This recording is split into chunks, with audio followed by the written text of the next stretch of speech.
بسم اللہ الرحمن الرحیم بسم اللہ الرحمن الرحیم الحمدللہ رب العالمین والصلاة والسلام علی رسولہ محمد وآلہ واصحابہ اجمعین اما بعد۔ سنن ترمذی سبق نمبر 20 حدیث نمبر 1 لا تقبل صلاۃ بغیر طہور کی تشریح حصہ سوم۔ ترمذی شریف کی پہلی حدیث چل رہی تھی۔ پہلی حدیث ہے نبی کریم صلی اللہ علیہ وسلم فرماتے ہیں کہ بغیر پاکی کے نماز قبول نہیں اور خیانت والے مال کا صدقہ قبول نہیں۔ تو اس حدیث کے بارے میں 2 اسباق ہم نے پہلے بیان کر دیے۔ پہلے سبق میں ہم نے اس حدیث کے جو حدیث سے متعلق امور تھے یا دیگر امور تھے وہ ذکر کر دی، اور دوسرے سبق میں ہم نے اس حدیث سے جو مسائل مستنبط ہوتے تھے یا جو مسائل اس حدیث کے ضمن میں زیر غور تھے وہ آپ کے سامنے ذکر کر دیے تھے۔ تو 5 مسائل اس حدیث کے تحت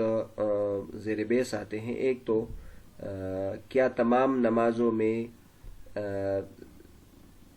کے لیے طہارت شرط ہے اور اس میں نماز جنازہ بھی داخل ہے، اور کیا سجدہ تلاوت کے لیے بھی طہارت شرط ہے کہ نہیں۔ یہ 2 مسئلے پچھلے سبق میں تفصیل کے ساتھ آپ کے سامنے ذکر کر دیے۔ آج کے سبق میں ہم جو تیسرا مسئلہ ہے فاقد الطہورین کا وہ آپ کے سامنے ذکر کرتے ہیں۔ اس حدیث شریف میں یہ آیا ہے کہ بغیر وضو کے نماز درست نہیں، اور دوسری جگہوں میں آیا ہے کہ اگر وضو پہ قادر نہ ہو تو تیمم کافی ہے۔ تو معلوم ہوا کہ وضو اور تیمم کے بغیر نماز درست نہیں۔ تو اب اگر کوئی ایسی صورت ہو کہ ایک بندہ ہے وہ نہ وضو پر قادر ہے اور نہ تیمم پر قادر ہے، تو پھر وہ کیا کرے گا؟ مثلا یا وہ قید ہے اور یا ایسی جگہ میں ہے کہ اس کے پاس نہ پانی ہے اور نہ اس کے پاس کوئی مٹی والی چیز ہے جس کے پر تیمم کرے، تو اس صورت میں ایسے شخص کو فاقد الطہورین کہتے ہیں کہ اس کے پاس دونوں پاک کرنے والی چیزیں نہیں ہیں۔ تو اس کے بارے میں علماء کرام نے اپنے اجتہادات اور اپنے مسلک بیان کیے ہیں۔ تو 5 مسلک ہے علماء کرام کے، یہ آپ کے سامنے ذکر کرتے ہیں اور ان کے دلائل بھی ذکر کرتے ہیں۔ یہ تحفۃ المعید کا صفحہ آپ کے سامنے موجود ہے۔ سب سے پہلے امام ابو حنیفہ رحمۃ اللہ کا مسلک یہ ہے لا یصلی و یقضی، کہ فی الحال نماز نہیں پڑھے گا، بعد میں قضا کرے گا، اور اس لیے کہ اس حدیث میں ہے لا تقبل صلاۃ بغیر طہور، بغیر پاکی کے نماز قبول نہیں، جائز نہیں، اور جب پاکی کا آلہ موجود نہیں تو فی الحال نماز نہیں پڑھے گا، اور جب پانی یا مٹی پر قادر ہوگا تب وضو کر کے یا تیمم کر کے نماز کی قضا کرے گا۔ دوسرا جو مسلک ہے وہ امام محمد رحمۃ اللہ علیہ کا۔ امام محمد رحمۃ اللہ علیہ فرماتے ہیں یصلی ولا یقضی، نماز پڑھے اور قضا نہیں کرے گا، یعنی فی الحال نماز پڑھ لے بغیر وضو بغیر تیمم کے اور بعد میں قضا بھی نہیں، کیونکہ وہ فرماتے ہیں کہ اللہ تبارک و تعالیٰ نے فرمایا لا یکلف اللہ نفسا الا وسعها، اللہ تبارک و تعالیٰ کسی کو اس کے طاقت سے اوپر کا مکلف نہیں کرتے۔ تو جب اللہ اس بندے کی وسعت میں اور طاقت میں نہ پانی ہے نہ مٹی ہے، تو لہٰذا اللہ تبارک و تعالیٰ نے سب کو اس سے معاف کیا ہے۔ تو طہارت کے بغیر ہی نماز پڑھے گا اور آئندہ کی قضا کی حاجت بھی نہیں۔ امام مالک رحمۃ اللہ فرماتے ہیں کہ لا یصلی ولا یقضی، یہ نہ نماز پڑھے اور نہ بعد میں قضا کرے، یہ نہ فی الحال نماز پڑھے گا اور نہ قضا کرے گا۔ فی الحال اس لیے نہیں پڑھے گا کہ بغیر پاکی کے نماز درست نہیں، اور قضا اس لیے نہیں کرے گا کہ لا یکلف اللہ نفسا الا وسعها، جب اللہ تبارک و تعالیٰ نے ان کو وسعت ہی نہیں دی تھی تو لہٰذا بعد میں بھی قضا نہیں کرے گا۔ اور اس کی مثال اس طرح جیسے حائضہ اور نفاس والی عورت ہے کہ پاکی کے بعد بھی وہ نماز نہیں پڑھے گی۔ وہ بھی اس طرح ہے کہ جیسے وہ نہ پانی پر قادر ہے اور نہ تیمم پر قادر ہے، کیونکہ وہ نفاس والی ہے یا وہ حیض والی ہے۔ لہٰذا جس طرح ان کے حق میں نماز ساقط ہو جاتی ہے تو اس طرح اس مجبور شخص کے حق میں بھی نماز ساقط ہو جائے گی۔ چوتھے نمبر پر امام شافعی رحمۃ اللہ کا مسئلہ کہ امام شافعی رحمۃ اللہ فرماتے ہیں کہ یہ نماز بھی پڑھے گا اور قضا بھی کرے گا، یعنی فی الحال نماز بھی پڑھ لے اور آئندہ پھر قضا بھی کر لے۔ فی الحال تو اس لیے پڑھے گا کہ اللہ تبارک و تعالیٰ کا ارشاد یقیم الصلاۃ، یہ اس کی طرف متوجہ ہے، لہٰذا اس پر عمل ضروری ہے۔ اور قضا اس لیے کرے گا کیونکہ جب اس نے بغیر پاکی کے نماز پڑھی ہے تو جو یہ صحیح نہیں ہوئی، اس لیے قضا بھی کرے گا۔ پانچواں مسلک صاحبین کا ہے۔ صاحبین یہ فرماتے ہیں کہ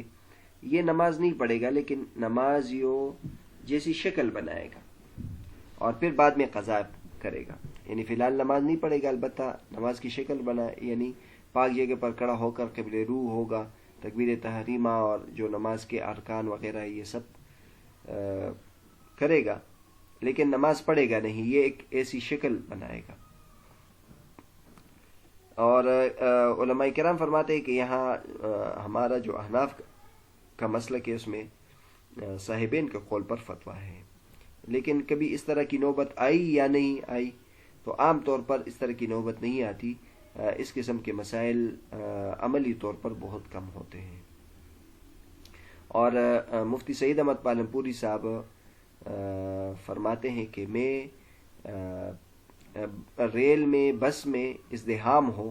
تو پھر امام ابو حنیفہ رحمۃ اللہ کے قول پر عمل کرتا ہوں۔ امام ابو حنیفہ رحمۃ اللہ یہ ہے کہ فی الحال نماز نہ پڑھے اور بعد میں قضا کرے۔ تو چوتھا مسئلہ جو یہاں زیر بحث ہے وہ بنا کا مسئلہ ہے۔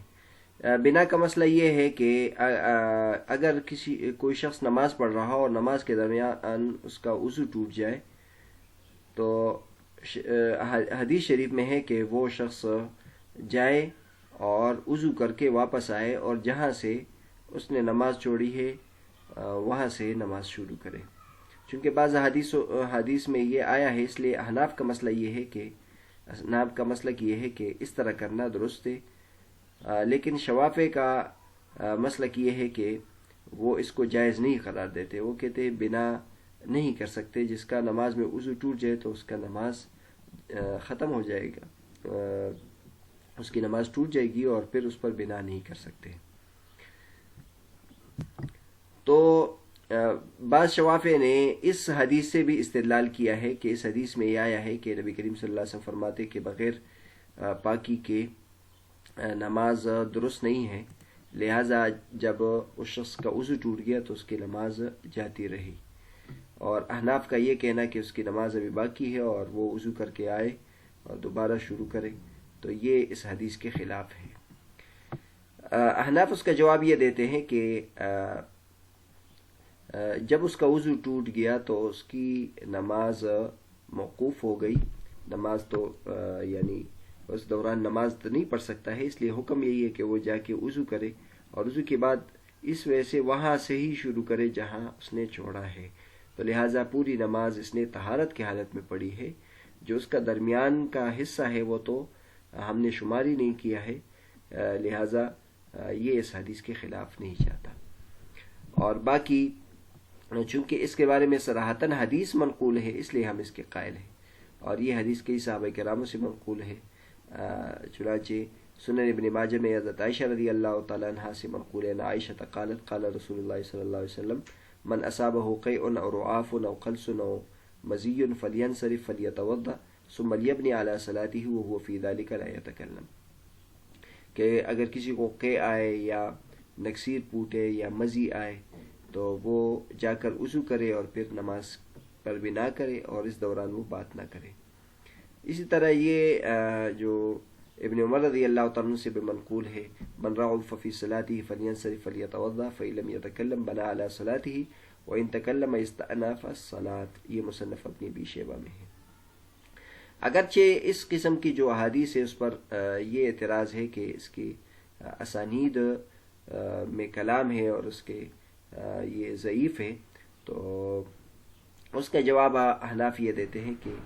یہ چونکہ متعدد طرق سے منقول ہے، لہٰذا اس مجموعی طرق کی وجہ سے یہ اس درجے کے ہے کہ اس سے استدلال کیا جا سکتا ہے۔ پانچواں مسئلہ جو اس حدیث میں زیر بحث آتا ہے وہ مال حرام کے حکم سے متعلق ہے۔ چونکہ نبی کریم صلی اللہ علیہ وسلم نے فرمایا ہے وَلَا صَدَقَةٌ مِّن غُلُولٍ، بنیادی طور پر اس باب سے جو اس حدیث کا تعلق ہے وہ پہلے ٹکڑے کا ہے، لا تقبل صلاۃ بغیر طہور، لیکن ساتھ چونکہ یہ دوسرا جملہ بھی ہے تو اس سے بھی متعلق ایک فقہی مسئلہ ہے، وہ آپ حضرات کے سامنے ذکر کیا جاتا ہے۔ غلول اگر دیکھ لے تو بنیادی طور پر غلول مال غنیمت میں خیانت کو کہتے ہیں، کہ جو مال غنیمت میں خیانت کرے اور پھر اس کو صدقہ کرے تو اس کا ثواب نہیں ملتا، بلکہ اس کو چاہیے کہ جو اس کا مستحق ہے وہ وہاں ادا کرے۔ بعد میں اس غلول کو تمام ناحق ملکیت کی چیزوں پر اس کا اطلاق ہوا ہے، جیسے چوری کا ہے یا غصب کا ہے، ڈاکے کا ہے، یا امانت کے پیسے ہیں، یا کسی بغیر اجازت کے کسی کی چیز اٹھائی ہے، ان سب پر اس کا اطلاق ہوا ہے۔ اور نبی کریم صلی اللہ علیہ وسلم فرماتے کہ ایسا صدقہ جائز نہیں ہے۔ لیکن یہاں علماء کرام فرماتے ہیں کہ مال حرام کی دو قسمیں ہیں۔ ایک مال حرام وہ ہے کہ جس کا مطالبہ کرنے والا کوئی بندہ موجود ہو، اور ایک مال حرام وہ ہے کہ جس کا مطالبہ کرنے والا کوئی انسان موجود نہ ہو۔ مال حرام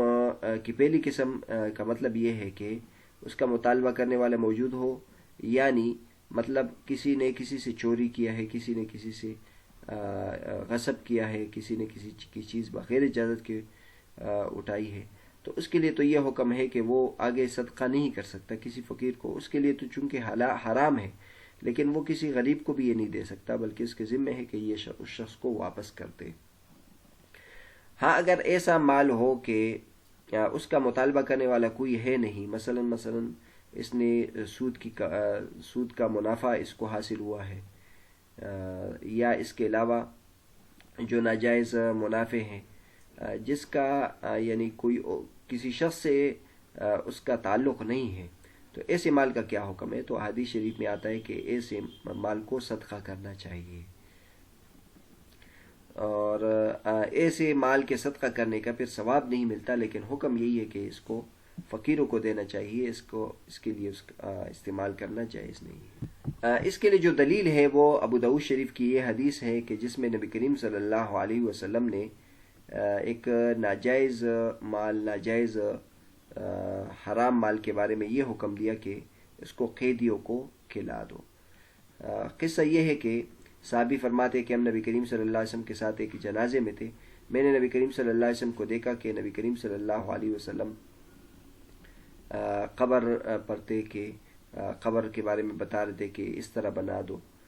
جب نبی کریم صلی اللہ علیہ وسلم جنازے سے فارغ ہو گئے تو ایک عورت کی طرف سے ایک پیغام لانے والے نے حضور صلی اللہ علیہ وسلم کو